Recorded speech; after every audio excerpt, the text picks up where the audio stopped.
ভূত চতুর্দশী উপলক্ষে চলছে আমাদের বিশেষ নিবেদন পাপ। প্রথম পর্ব দুটি যদি না শুনে থাকেন অবশ্যই শুনে আসুন আমাদের চ্যানেলে গিয়ে। শুরু হচ্ছে তৃতীয় পর্ব। সুনন্দ, অভিক ও জাগরণ প্রেসিডেন্সি কলেজের ফাইনাল পরীক্ষা শেষে কলকাতা থেকে একসঙ্গে ঘুরতে এসেছে ডুয়ার্সে। আসলে সুনন্দর বাড়ি জলপাইগুড়ি জেলায়, সেই সুবাদেই এদিকে ঘুরতে আসা।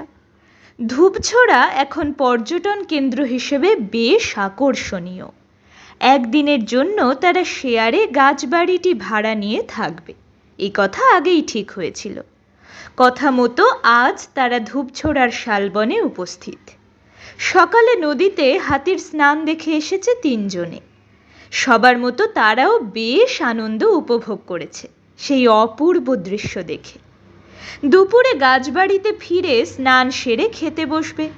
মেনুতে আছে গরম ধোঁয়া ওঠা বাসমতি চালের ভাত আর বন মোরগের মাংস। সুনন্দ ও অভিক বেতের চেয়ারে বসেছে আয়েশ করে, কিন্তু জাগরণের দেখা নেই। অভিক বলে ওঠে, কতক্ষণ লাগবে স্নান করতে ওর? সুনন্দ হেসে বলে, বেটা বনে এসে সাধু হয়েছে, তাই পুণ্য স্নানে ব্যস্ত। যা বলেছিস। হ্যাঁ জাগরণ, আয় যোগু, আয় ভাই আয়। বন মোরগগুলো যে তোর পথ চেয়েছে বুড়ো হতে চললো রে। এবার অভিমান করে পেট খারাপ করিয়ে দিলে ওদের দোষ দিতে পারবি না কিন্তু। যা বলেছিস।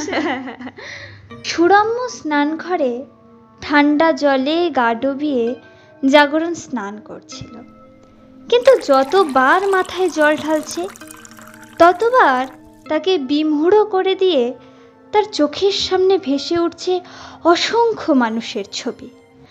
ছবি নয়, জলচ্ছবি। মানুষগুলো উৎসুক দৃষ্টিতে তার স্নান করা দেখছে, তর্জনী দিয়ে দেখাচ্ছে পাশের মানুষকে। শিশুরা হাততালি দিয়ে উঠছে। এমন দৃশ্য সহ্য করা যায় না। আহ, পাগল হয়ে গেল নাকি জাগরণ? এই স্নানঘরে এত লোক আসবে কোথা থেকে? বারবার একই দৃশ্যের পুনরাবৃত্তি। জাগরণের কেমন লজ্জা লজ্জা করে, কিছুটা ভয় ও কিছুটা সংকোচ এবং অনেকটা রাগ নিয়ে তাড়াতাড়ি কোনো মতে তোয়ালে দিয়ে সারা গা জড়িয়ে বেরিয়ে আসে স্নানঘর থেকে। গড়িয়াহাট থেকে কেনা সুতির পাঞ্জাবিটা পরে বন্ধুদের কাছে এসে বসে। তখনও তার শ্বাস পড়ছে ঘন ঘন। কিরে, স্নান করতে গিয়ে ঘুমিয়ে পড়েছিলি নাকি? ঘুম? তাই হবে হয়তো। তন্দ্রাভাব এসে গিয়েছিল আরামের চোটে, তাই ওসব ভুলভাল দেখেছে। খুব দেরি হয়ে গেল না রে? চল চল, খাওয়া শুরু করা যাক, তারপর জমিয়ে একখানা ভাত ঘুম দিতে হবে। একদম। তারপর অপারেশন আদিবাসী নৃত্য।